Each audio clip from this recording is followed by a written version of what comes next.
Welcome to Growth Minded Conversations.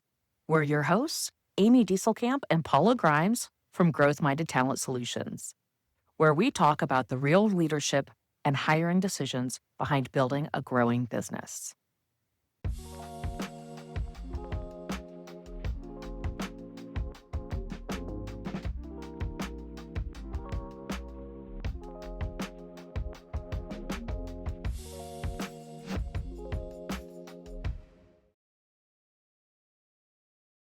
Welcome back to Growth Minded Conversations. My name is Amy Diestelkamp, and I'm here with my business partner, Paula Grimes. How you doing today, Paula? I'm doing great. All right, fantastic. So today we are talking about feedback and the importance of feedback. And this has to do a little bit with what we were talking about last time with that communication loop that we have with the people that we work with. And how do we make sure that that's being consistent? And I guess the big question that we have is why is feedback so important? Yeah, I think people make a lot of assumptions in the absence of feedback, right? Like if I'm not hearing from anyone that I'm doing something wrong, I must be doing it right because they would tell me if it was wrong, right? Yes. And Or vice versa. yeah, you can have Or people go both ways, right? yeah. I keep second guessing myself because no one's told me I'm doing it right. And so they keep coming back to you and asking questions or asking for permission because you're not giving them the feedback of, you've got this, right? 5 minutes ago, you just gave me feedback that I've got this and I can make a decision for our team that previously I probably wouldn't have without you giving me that direct feedback of, hey, I trust you. You can make this call in the future without me because we've built that relationship. We've got that rapport to be able to have that trust together. Yes. We as human beings make up stories in our head all the time. All the time. And in fact, you've said sometimes like this happened and this is where my brain went and I'm shocked, right? Because my brain would have gone in a totally different direction than your brain. It still would have made up a story. It's just my story looks very different from your story. Yep. Yeah. So if we do not communicate well with people, they make up the story in their head. So if we don't give them feedback, and feedback goes both ways, you are doing this really, really well, or hey, can we make some changes in this area because what's happening here really isn't working? If we don't give that feedback, the other person is making up a story and we have no idea what that story is. And I can guarantee you it's probably very different from the story you have in your head. And I think that's the story turns into the energy that we bring too, right? So no feedback, we make up our own stories. And if that story has a negative connotation to it, we start coming to work with our team feeling anxious, feeling stressed, feeling like we're on the defense, or we don't show up the way maybe we would if we just knew where we stood with the other people on our team. Yes. Or if things aren't going well and we think they are going well, we show up and we're going to keep doing things the way we're doing it because we are doing an awesome job, not realizing we're Yeah. failing. And I am sure there is a whole lot of people in this world who have been let go from a job and are like, I didn't see that coming because nobody shared with them along the way that they were failing. So they thought they were winning. So, what are some important things to identify when you're going to give somebody feedback? I think I bring up feedback on both sides because I really think both sides are important. Because if we're always giving people how they're failing, right, they can feel like they're never winning and they eventually leave because they feel like they're failing at everything. It goes both ways. And so I think it's always important to tell our people what they're doing well, where they show up well, and then also give them where they can improve. What are those areas they can improve in? And I don't care how well anybody's doing their job, there's always some area they can improve in.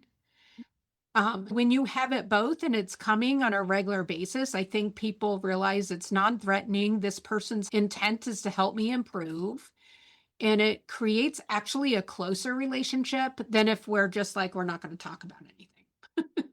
It's easier to feel like as someone who's a member of the team, if I'm constantly getting feedback from the person who's leading us, I also feel like now I can speak up and give feedback too. If they Yeah. ever want to give me feedback, I don't feel like I can share feedback either. We may see something that really needs to be addressed and might be a blind spot to whoever's supervising us, but we're not going to share it because that isn't the relationship we've developed. So we're just going to keep it to ourselves. And we don't help that person find the solution to what may be a big problem that they don't even see as a problem. So just like lack of feedback can catch someone unawares as they're being let go from a job or a member of the team, it can also catch a manager unawares when someone walks in and says, "Hey, here's my 2 weeks notice." Right? Yes. If they've never given the feedback that they were unhappy, that the job wasn't a right fit for them or anything. So that communication loop, keeping that feedback open helps in a lot of different ways, helps in both directions. Yes. And why do supervisors, why do leaders hold back, in your opinion? For me, it's one of those things. If I'm going to give you feedback, I need to be perfect first. I can't call you on what I'm like the mistakes you're making if I also know I make mistakes. Oh, interesting. See, mine went to a different place. That Because when I asked myself that question, it's like, I don't want to hurt somebody's feelings.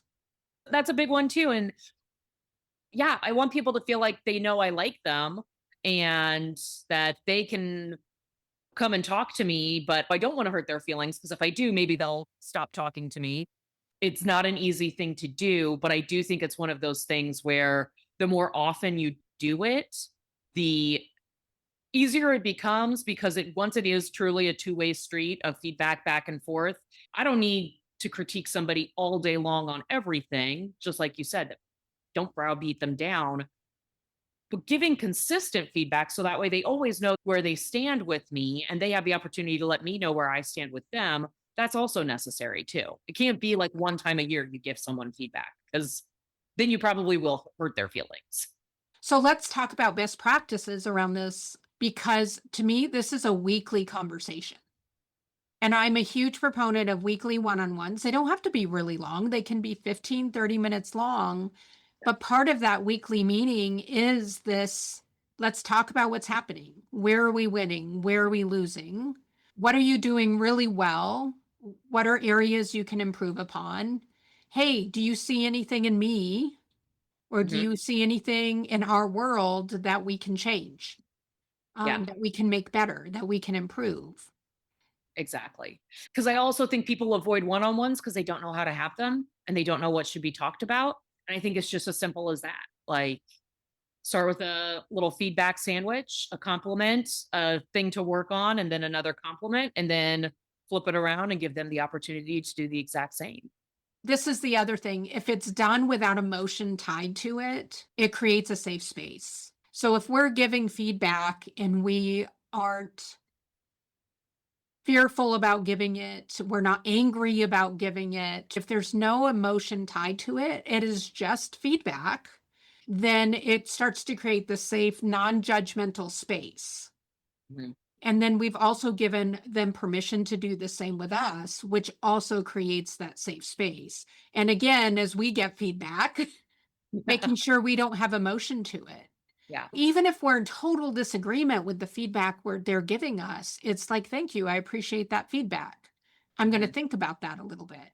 It's not getting angry. It's not arguing about the feedback. Yeah. It's just accepting the feedback for what it is. It's feedback. Yeah. Have you ever been in a situation where before you gave the feedback, your emotions were running high? And how did you disconnect from those emotions before you gave the feedback? What did you do? That's a better question for you than for me. I laugh right now because I tend to be able to detach from emotion fairly easily. And Amy is my opposite in all things, and she is the opposite in this way. So I go to logic. I go to what is the benefit of this conversation? How are things going to be better? What is the outcome? What will this feedback do for this person? How will this feedback help this person grow? which to me is all logic. So that pulls me out of the emotion, any fear I might be feeling. Because when I think of like, I am actually giving a gift to somebody, like this feedback is a gift. And if I can give it to them as a gift, one, they won't get defensive. And two, it's going to improve their life in some way. Isn't that really the hallmark of true leadership? Coming from that place of this feedback is to serve you. And I am here. My role as your leader is to serve you and to help you grow and develop. And if we keep that framework, those negative emotions go by the wayside because you can't want the best for someone and also want to tear them down too.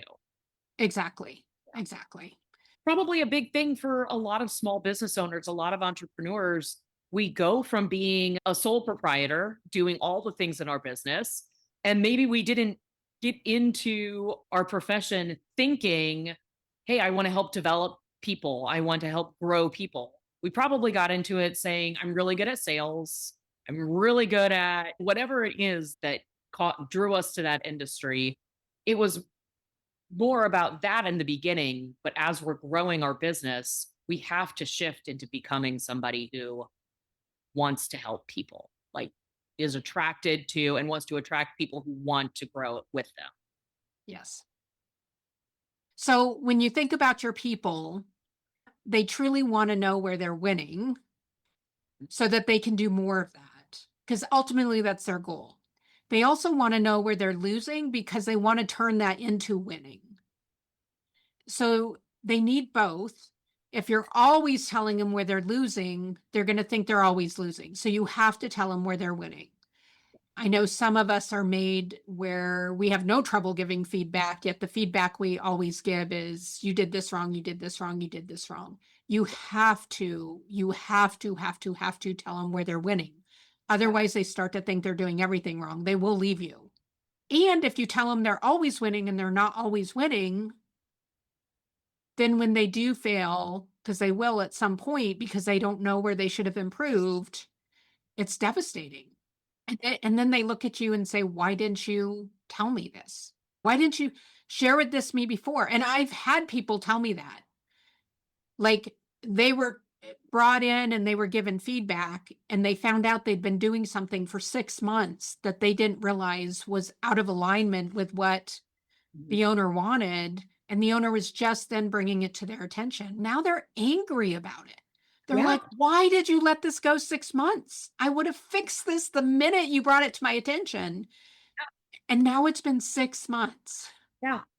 Yeah. We've all heard the horror stories of the quarterly or yearly review, right? Where you're sitting They down waited. with a person and they're giving you the laundry list of all the things that you can improve. And it's like, these aren't big things. These are easy to fix. Why do we wait until it affects my performance review, which in turn affects my ability to get promoted or get a raise or get a bonus? Give them a fighting chance to actually make a meaningful impact in your business by helping them see all along the way where they can grow or where they can improve and lean into the things that they're already winning at.